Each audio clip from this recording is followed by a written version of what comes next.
Hi everyone, this is our channel, Meet the Real Story. Please like, share and subscribe. I usually host a slumber party once a month, so my girlfriends already know the drill. They bring their jammies, blankets, nail polish, hair products, lots of snacks, candies, and chocolates, but this time, Lucy brought wine. She had to sneak the wine in my house because my mom is kind of strict when it comes to drinking. My dad is almost never home. My mom sleeps really early, so we kinda had the house all to ourselves. We put on onesies, random dresses, and some costumes. My favorite is the Cinderella dress, and I still like wearing it even if I'm 17 now. We're all 17. I have three best friends, Lucy, Ashley, and Sheila. We have lots of fun and lots of secrets together. Sometimes I wish time would stop so we can always have each other. I know time will come that I will be separated from them. College will happen, and we'll have different lives in different circles. At least for now, we can be silly high school kids. We have an ideal high school life. We all have boyfriends, but mine is the most popular one. Well, I'm pretty popular at my school too. I also do well with academics. None of my friends are failing or anything. We're not the typical popular cheerleaders with no brains type. We do not have family drama. Our social life is great. We have the best high school life ever. While dancing and partying all night, Lucy came up with an idea. She said, "Let's play Truth or Dare." We got giddy because we know the night is going to get crazy. We sat down, forming a circle, then Lucy spun the bottle, and the bottle chose me. Truth or dare? Truth. Not in the mood for a dare yet, I said. Pick a question. They prepared some questions on a piece of paper and put them inside a fishbowl. If you could choose to be someone else for tonight, who would you choose and why? Lucy asked. I just laughed and said, "What a lame question. I don't want to be anybody else. I'm awesome. I have an awesome life." "Cheers to that," they said. The night passed and I woke up in the middle of the night because I felt like someone was watching me, but when I woke up, no one was around. I don't know how, but my feet just started moving.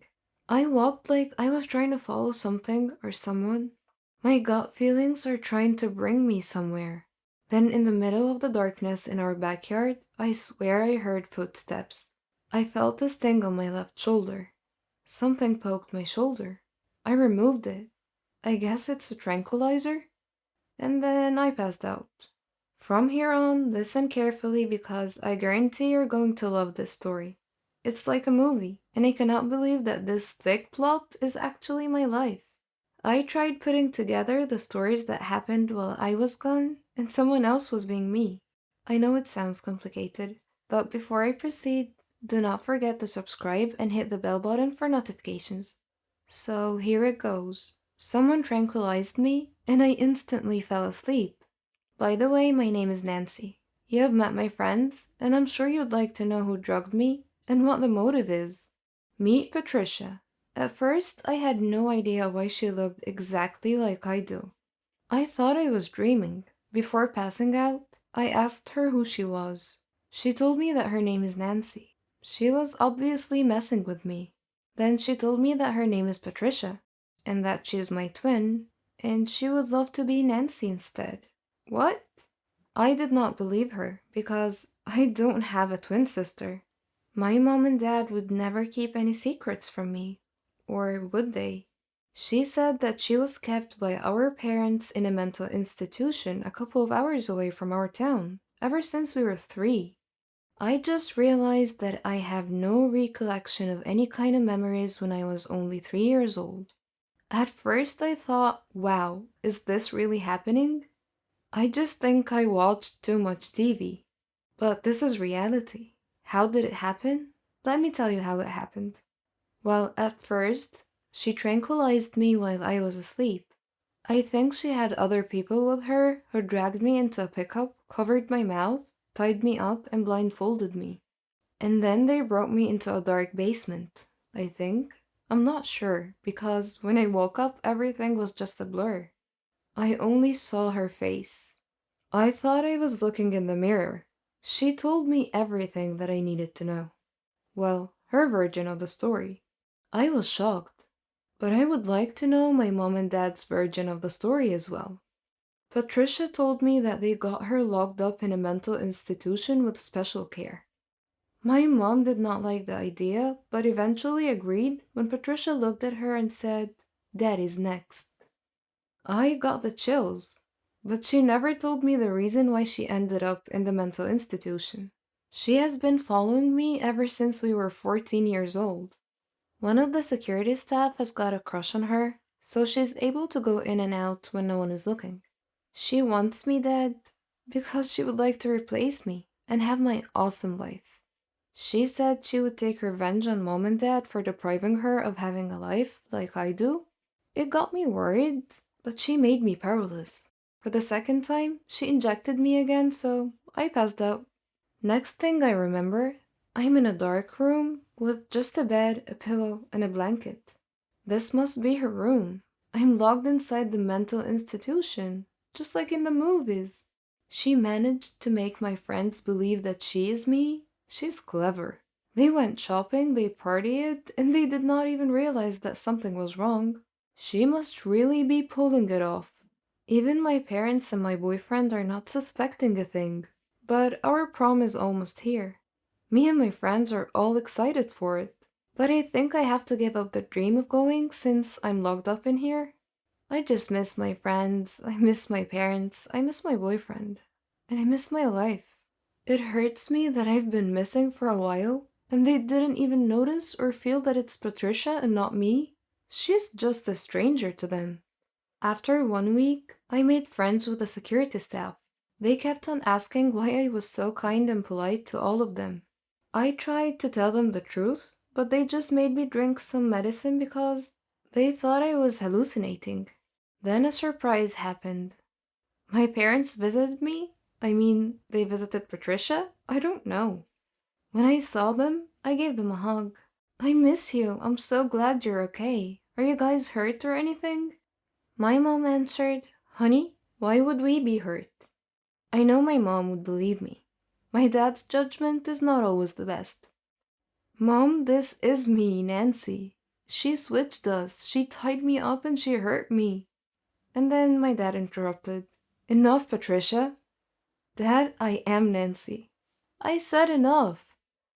"You've pulled this trick before, and why on earth do you think this is going to work again?"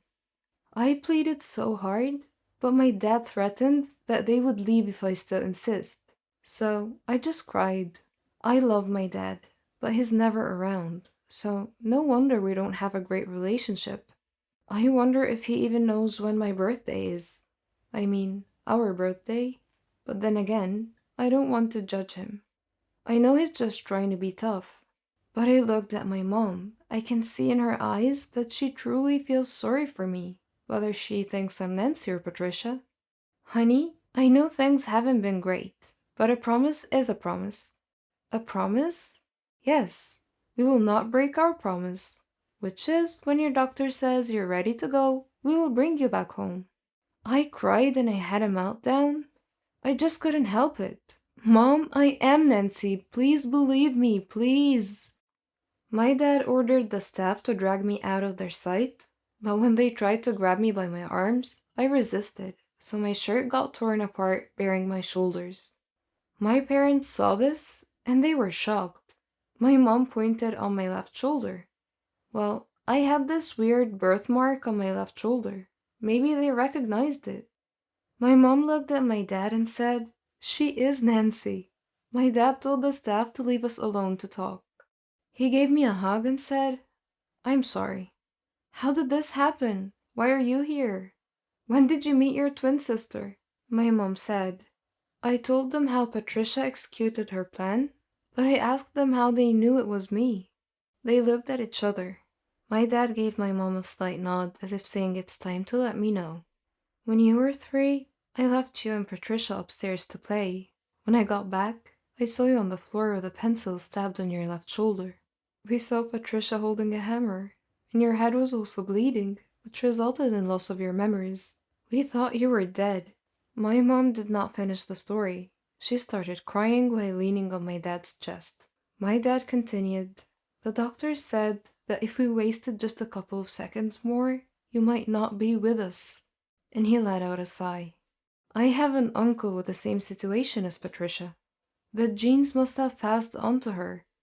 I'm sure that there's something wrong with her. So even at a young age, we made a special program for her to be admitted here. We had high hopes that she will become normal. I absent-mindedly responded, "You recognized me because of the scar on my shoulder? I thought it was just a weird birthmark. What are you gonna do with Patricia now?"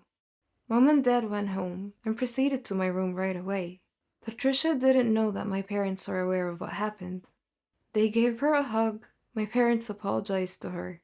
"We are sorry. We love you, and this is the only way we know you would be better." She instantly knew that my parents knew, and she ran away. My mother called the police but instructed them to never hurt Patricia. Patricia is a very smart girl. She went to a party with Lucy, Sheila, and my boyfriend. She told them, "I have a twin sister and she's trying to kill me." They just all laughed at her. Then I arrived, but instead of making things better, it validated her statement. "Oh my goodness, there's two of you?" my boyfriend said. I said, "Guys, it's me, Nancy." "Do not believe her, I'm Nancy, she's my evil twin," Patricia said. "Come on, this is me, we all grew up together," I said. Then I looked at my boyfriend. "Babe, you seriously didn't know it wasn't me?" "Babe, don't listen to her," Patricia said. "Can someone prove who the real Nancy is, please?" Sheila said. I had no choice but to reveal the secrets we have just to prove that I am the real Nancy. My friends got convinced in no time. They all ran to my side and were afraid of Patricia. Instead of helping, my boyfriend Marco, he ran away. "Seriously, I think you should break up with him," Patricia told me. Then to our horror, she pulled out a gun and pointed at us. We all gasped. "I enjoyed having your life, and I'm trying to make it permanent. Oh, by the way, you got accepted to Harvard, but I think I'll be the one going there instead." She pulled the trigger, but surprisingly, Marco jumped in front of the bullet. Turns out he just left to call the police. He went back because he knows something bad is going to happen. Marco was shot, but we heard the police siren. Patricia fired another shot, but thankfully the police were able to stop her. Now let's fast forward to the prom day. 2 weeks ago when Marco got shot in the shoulder and Patricia was put back in the mental institution with more security this time. Good thing is, Mom and Dad decided to visit her more often to help her recover. The doctor said she would be better if we always visited her. I enjoyed the prom. We danced all night and I finally shared my first kiss with Marco. But the sad part is, we decided to break up. We are going to different colleges, and I know that our relationship should not weigh us down. We could have a lot of opportunities. We made a pact that if ever we finish college after 4 years and we're still single, then we'll be back together. Before taking off to college, I visited Patricia. I know she hates me, but I told her that I love her, and I forgive her. I also made a deal with her that every summer I will visit and make memories with her. I told her that I would like to get to know her, and here I am now. After 4 years, I graduated at Harvard University. I majored in psychology, and I'm doing research now with my colleagues about Patricia's case. As for Marco, well, he's already taken. While I was gone, he took care of Patricia, just like how I always requested during our phone calls. He got to know her and he fell for her, because despite her crazy mind, a good heart is lying within. Weird, I know, but that is how life goes. Besides, Patricia deserves a second chance, just like everyone else.